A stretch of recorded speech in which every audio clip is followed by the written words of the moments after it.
2026ஆம் ஆண்டிற்கான பத்ம விருதுகளை குடியரசுத் தலைவர் திரௌபதி முர்மு இன்று வழங்கி கௌரவித்தார்.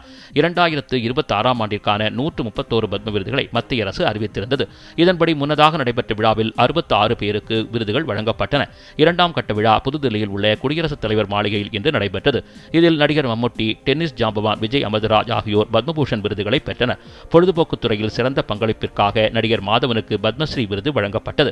பின்னணி பாடகி அல்கா யாக்னிக், கிரிக்கெட் வீரர் ரோஹித் சர்மா ஆகியோர் பத்ம விருதுகளை பெற்றனர். கலை, கல்வி, அறிவியல், வர்த்தகம், மருத்துவம், இலக்கியம், விளையாட்டு உள்ளிட்ட துறைகளில் சிறந்து விளங்குவோருக்கு நாட்டின் மிக உயரிய விருதான பத்ம விருதுகள் பத்ம விபூஷன், பத்மபூஷன் மற்றும் பத்மஸ்ரீ ஆகிய 3 பிரிவுகளில் வழங்கப்படுகின்றன. இந்தியாவுக்கான அமெரிக்க தூதர் செர்ஜியோ கோர் அமெரிக்காவின் 250வது சுதந்திர தினத்தை சென்னையில் கொண்டாடினார். இதனையொட்டி சென்னையில் உள்ள அமெரிக்க துணை தூதரகம் ஏற்பாடு செய்திருந்த நிகழ்ச்சியில் அவர் சிறப்பு விருந்தினராக கலந்து கொண்டார். சென்னைக்கான அமெரிக்க துணை தூதர் மரியானா எல் நேஷுலர் மற்றும் தமிழ்நாடு பொதுப்பணித்துறை மற்றும் விளையாட்டு மேம்பாட்டுத்துறை அமைச்சர் ஆதவ் அர்ஜுனா உள்ளிட்டோர் நிகழ்ச்சியில் கலந்து கொண்டனர். அமெரிக்காவின் இந்த முக்கிய மைல்கல் தினத்தை கொண்டாடும் விதமாக அமெரிக்க கொடியை குறிக்கும் சிவப்பு, வெள்ளை மற்றும் நீல நிற விளக்குகளால் ரிப்பன் மாளிகை அலங்கரிக்கப்பட்டு ஒளிரவிடப்பட்டது. குரூப் 1 தேர்வு வரும் செப்டம்பர் மாதம் 6ஆம் தேதி நடைபெறும் என்று தமிழ்நாடு அரசு பணியாளர்கள் தேர்வாணையம் அறிவித்துள்ளது. இதற்கு ஜூன் 30ஆம் தேதி முதல் ஜூலை 29ஆம் தேதி வரை விண்ணப்பிக்கலாம் என்று TNPSC அறிவித்துள்ளது. குரூப் 1 தேர்வின் மூலம் துணை கலெக்டர், DSP உள்ளிட்ட பதவிகளில் அதிகாரிகளாக செல்ல விரும்புவோருக்கு இது ஒரு வாய்ப்பாக அமையும். விண்ணப்பிக்க விருப்பம் உள்ளவர்கள் www.tnpsc.gov.in என்ற இணையதளம் மூலம் விண்ணப்பிக்கலாம் என்று தெரிவிக்கப்பட்டுள்ளது.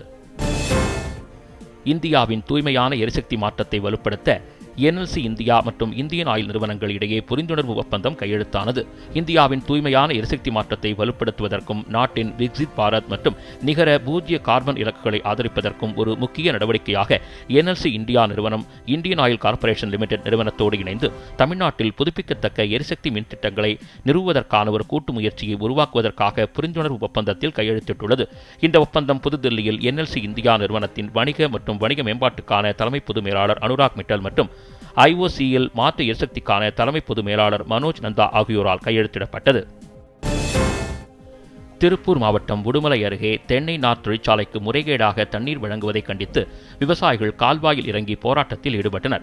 திருப்பூர் மாவட்டம் தாராபுரம் பகுதிக்கு குடிநீர் மற்றும் கால்நடைகளின் குடிநீர் தேவைக்காக அமராவதி அணையிலிருந்து தண்ணீர் திறக்கப்பட்டுள்ளது. இந்நிலையில் கடத்தூர் வாய்க்கால் மூலம் ஆயிரக்கணக்கான ஏக்கர் நிலங்கள் பாசன வசதி பெற்று வரக்கூடிய நிலையில் அருகில் செயல்பட்டு வரும் 100க்கும் மேற்பட்ட தென்னை நார் தொழிற்சாலைகளுக்கு முறைகேடாக தண்ணீர் வழங்கப்பட்டதாக குற்றச்சாட்டு எழுந்துள்ளது. இதனை கண்டித்து இப்பகுதி பாசன விவசாயிகள் மடத்துக்குளம், கடத்தூர் கால்வாயில் இறங்கி போராட்டத்தில் ஈடுபட்டனர். மேலும் உடுமலை மடத்துக்குளம் தேசிய நெடுஞ்சாலையில் விவசாயிகள் சாலை மறியல் போராட்டமும் நடத்தினர். திருவாரூர் மாவட்டத்தில் அரசு நேரடி நெல் கொள்முதல் நிலையங்களில் சுமார் 4 லட்சம் நெல் மூட்டைகள் விவசாயிகளிடமிருந்து கொள்முதல் செய்யப்பட்டு நகர்வு செய்யப்படாமல் இருப்பதால் அடுத்தடுத்து விற்பனைக்கு கொண்டுவரப்படும் விவசாயிகளின் நெல் கொள்முதல் செய்வதில் தொய்வு ஏற்பட்டுள்ளது. தற்போது கொள்முதல் செய்யப்படும் நெல் மூட்டைகளின் எண்ணிக்கையும் நிர்ணயிக்கப்பட்ட 1000 மூட்டைகள் என்ற அளவினை விட பாதி அளவே கொள்முதல் செய்யப்படுவதாக விவசாயிகள் குற்றம் சாட்டுகின்றனர். எனவே நாட்டின் உணவு தேவையை பூர்த்தி செய்யும் முக்கிய தானியமாக உள்ள நெல் வீணாவதை தடுப்பதற்கு தமிழக அரசு உடனடியாக நடவடிக்கை எடுக்க வேண்டும் என்று விவசாயிகள் கோரிக்கை விடுத்துள்ளனர். தமிழ்நாட்டின் நலனில் தமிழக அரசு எந்தவித சமரசமும் செய்து கொள்ளக்கூடாது என்பதில் உறுதியாக இருக்கிறோம் என்று நாடாளுமன்ற உறுப்பினர் மாணிக்கம் தாக்கூர் தெரிவித்துள்ளார். விருதுநகர் மாவட்ட ஆட்சியர் அலுவலக வளாகத்தில் உள்ள நாடாளுமன்ற உறுப்பினர் அலுவலகத்தில் காங்கிரஸ் MP மாணிக்கம் தாக்கூர் செய்தியாளர்களை சந்தித்தார்.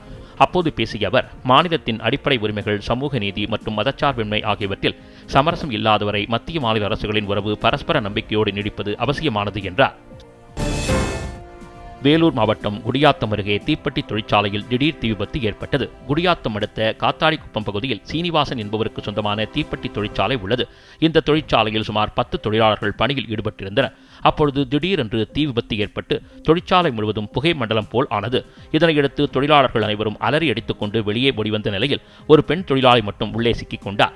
அங்கிருந்த பொதுமக்கள் JCB இயந்திரத்தின் மூலம் சுவற்றை உடைத்து பரிமளா என்ற அந்த பெண்ணை மீட்டு சிகிச்சைக்காக குடியாத்தம் அரசு மருத்துவமனைக்கு அனுப்பி வைத்தனர். தகவல் அறிந்து சம்பவ இடத்திற்கு விரைந்து வந்த குடியாத்தம் தீயணைப்புத் துறையினர் சுமார் 1 மணி நேரம் போராடி தீயை கட்டுக்குள் கொண்டு வந்தனர். மேலும் இந்த தீ விபத்து குறித்து காவல்துறையினர் விசாரணை நடத்தி வருகின்றனர்.